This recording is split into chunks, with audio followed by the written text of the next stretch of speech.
You can't hide it, you can't fake it. Deep down inside, when the noise quiets and the distractions fade, there's a space in your soul that whispers, I wish someone saw me. You're not weak for wanting that. You're not broken for craving connection. You're human. We were not designed to do life in isolation. That's not weakness, that's wiring. There is a longing embedded in our spirit for closeness, for warmth, for the sound of someone's voice who says, I choose you. And there's nothing wrong with that. There's nothing shameful about craving love. Don't let anybody make you feel foolish for desiring what your heart was built to hold. God knows. He knows the ache you feel when the text doesn't come. He knows the silence that follows the good morning messages that suddenly stopped. He knows how heavy the nights get when you're scrolling through pictures of people who found what you're still waiting for. He sees it all, every tear you pretended not to cry, every fake smile you posted with the caption, living my best life, when your soul felt empty. God is not distant from your desire. He's acquainted with it. You see, acknowledging your longing isn't a sign of immaturity. It's a sign of honesty, and real transformation doesn't begin with pretending. It begins with permission. The moment you give yourself permission to feel what you feel, God can start to work in the truth of your experience. Because He won't bless who you pretend to be, He'll bless the real you, the you that admits, yes, I'm craving someone, I want connection, I want partnership, I want to feel chosen. There are moments when the craving is louder than your confidence.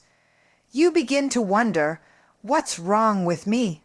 You scroll through other people's highlight reels and it starts to mess with your self-worth. But let me tell you something, just because you're craving someone doesn't mean you're not complete. Just because you desire connection doesn't mean you lack value. Your worth isn't in question just because your heart has questions. God placed the capacity for love in your DNA. It's part of your makeup. So don't kill your craving, understand it. Sit with it, learn from it, ask yourself, what am I really longing for? Is it companionship, or is it comfort? Is it love, or is it validation? Because sometimes we don't just crave people, we crave the feeling of being enough, of being wanted, of being seen, and that's where things get deep.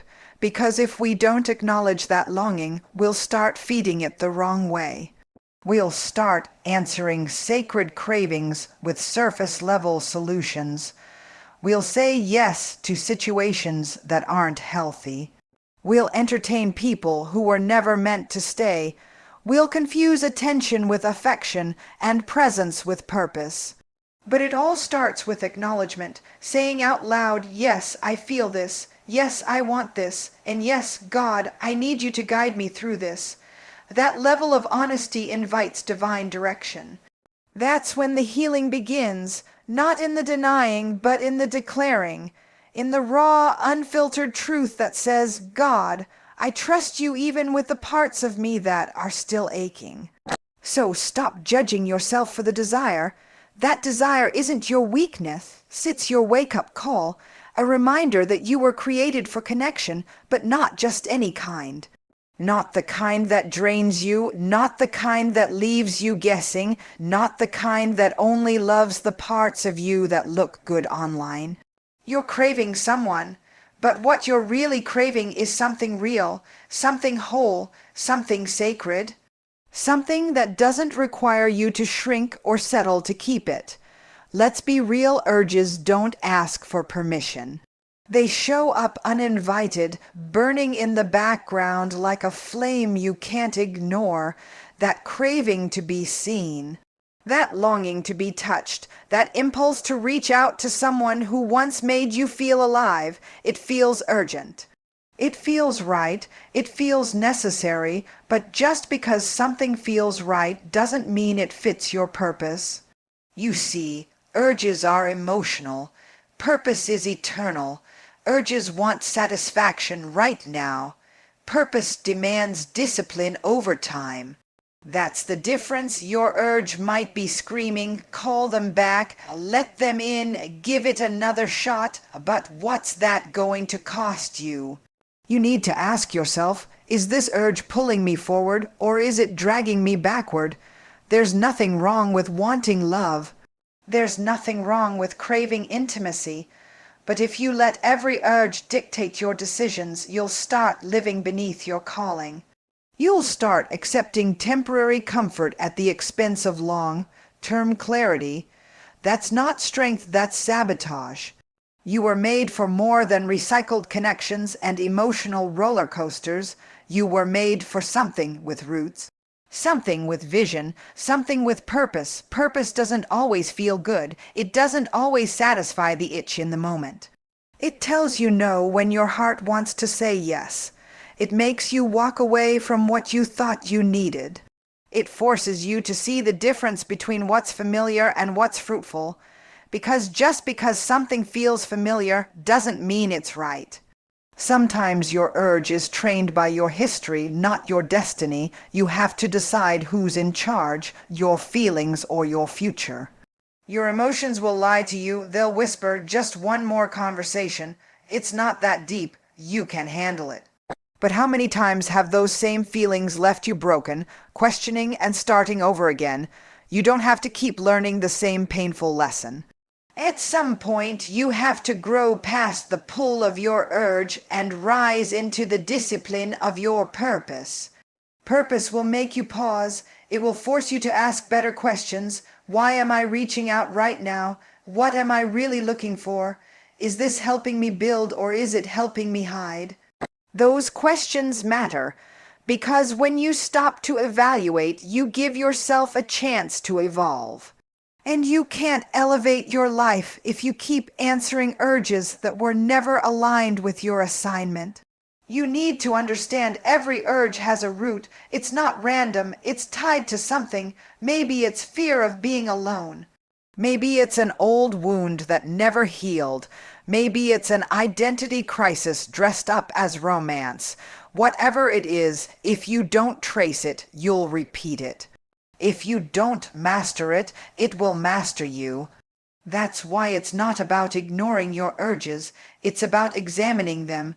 It's about putting your purpose in the driver's seat, not your impulses.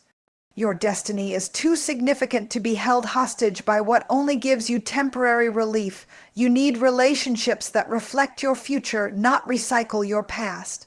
Because your urge might want someone to hold you tonight, but your purpose is preparing you for someone who can hold your vision, your values, and your truth. That kind of connection doesn't come through impulse. It comes through intention, through waiting, through choosing. Through trusting the process, even when your body, your mind, and your heart are screaming for instant gratification. This is where the real work is, not in the craving, but in the choosing, not in the feeling, but in the focus. Not in the urge, but in the unwavering commitment to your purpose above all else. We live in a world that worships speed. Everything is instant messages, instant gratification, instant results. So when your heart is craving connection, when you're longing for love, companionship, or partnership, waiting feels like suffering. It feels like something is wrong, like you're being overlooked, like you're falling behind. But what if the wait isn't punishment? What if it's protection? What if delay is not denial? It's divine. There's a reason why some doors don't open when you knock. There's a reason why some people leave right when you thought it was finally your turn to be chosen. There's a reason why the love you thought would last forever ended before it began. You don't see it in the moment. You question it, you fight it, you mourn it. But time has a way of revealing what emotion hides. And later, sometimes much later, you'll look back and thank God that it didn't go your way. Because timing isn't just about clocks and calendars. It's about alignment. It's about readiness. It's about becoming who you need to be so that when the right thing shows up, you don't sabotage it with unhealed wounds and impatient hands. Divine timing doesn't just protect what's coming, it prepares you for it, because God isn't just sending you someone, He's shaping you to be ready for what that someone requires. There's a maturity that only comes from the wait. There's a depth that only shows up after the silence. You learn things in the waiting room of life that you can't learn when everything is going your way. You learn how to love yourself when no one else is clapping for you. You learn how to heal without validation, how to stand without support, how to trust even when nothing makes sense. That's divine timing at work, not in the outcome, but in the process. And here's the hard truth. Sometimes you're not being delayed because you're unworthy. You're being delayed because you're too valuable. Let that sink in. God isn't rushing your story because what He's building in you isn't average. It's sacred, and sacred things take time. Precious things don't get thrown together overnight. You don't microwave purpose. You don't fast-track destiny, you cultivate it. You might be craving someone right now. You might be staring at your phone, wondering why they haven't called, why they walked away, why love feels so far. But what if God is not keeping love from you? He's keeping harm from you. What if that delay is saving you years of unnecessary heartache? What if it's sparing you from being bound to someone who looked like a blessing but was really a burden? See, there's a difference between someone who feels good and someone who is good for you, but that clarity only comes when you wait long enough for the fog of desire to clear, when you're still enough to hear the quiet whisper of wisdom that says, "Not yet," not because you're being punished, not because you're forgotten, but because your story requires more than a quick fix. There's a version of you that's still unfolding. And until that version is ready, you may keep circling situations that are beneath the level of love you were born to experience. Don't confuse movement with progress. Don't confuse attention with timing. Just because someone shows up doesn't mean they're meant to stay. Sometimes the right person at the wrong time is still the wrong thing. Divine timing doesn't always feel divine in the moment. It feels frustrating, it feels confusing, it tests your patience and challenges your trust, but faith isn't proven in the blessing, it's proven in the waiting. When you choose to believe that what you're waiting for is worth the time it takes to arrive, when you stop chasing clocks and start trusting the one who made time itself, there's a deep desire in every heart to belong. To be chosen, to be accepted, to hear someone say, "You're enough for me." That need to feel part of something, to be loved, held, and seen, is human. But sometimes in our desperation to belong, we forget the more important journey, the journey of becoming. Too often we chase belonging at the cost of becoming. We shrink to fit in. We silence our truth so we don't disrupt someone else's comfort. We settle into relationships, environments, and connections that keep us small, all because we're afraid that who we really are might not be enough for someone to stay. But here's the truth. You weren't created just to belong to someone, you were created to become someone.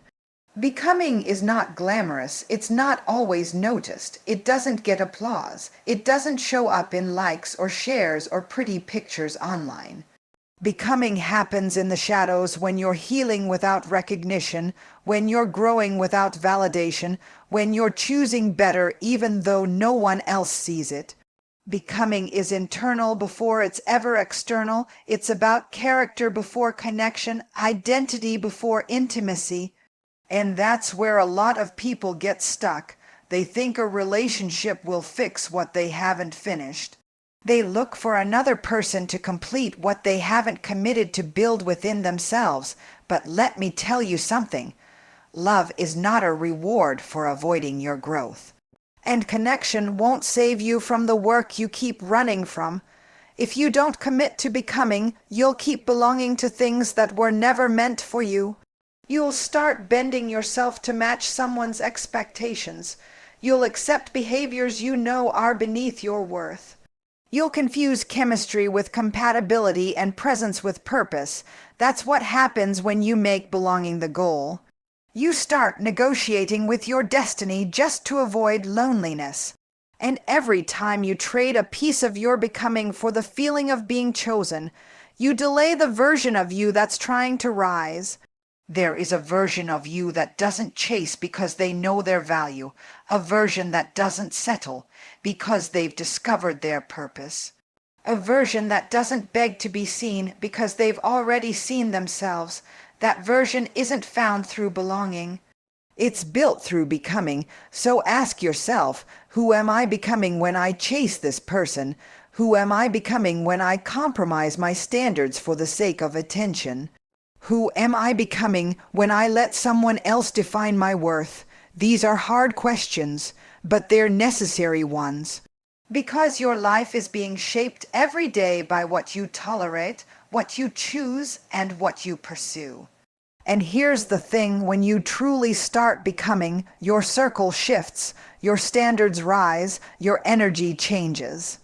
You stop settling for people who only love the parts of you that are convenient. You stop belonging to spaces that don't make room for your growth. And guess what? It might feel lonely at first. It might feel like no one understands, but that's not rejection, that's refinement. That's clarity, that's alignment. Belonging should never require you to abandon who you are. Real connection doesn't demand you to dim your light. It celebrates your becoming. It supports your healing. It encourages your evolution. If you have to break yourself to belong, that space was never meant to hold you. Because true belonging flows from authenticity, and authenticity is a product of becoming. So before you ask, when will I find the one, ask instead, am I becoming the one I'm meant to be? Because if you become the right person, you'll attract the right connection, not through force, not through fear, but through alignment with who you were always meant to be. Desire can be dangerous when it's not directed. You can crave someone so badly that you lose sight of where you're going. That craving, that ache to be close to somebody, to feel chosen, to finally have that person, it can blind you. It can pull your focus off your goals, your growth, your purpose, and redirect your entire energy toward chasing something that looks like love, but might be nothing more than a distraction in disguise.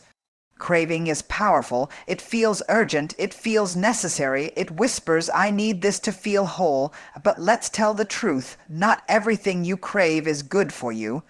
Not every connection is a calling. Not every desire is meant to be fulfilled right now.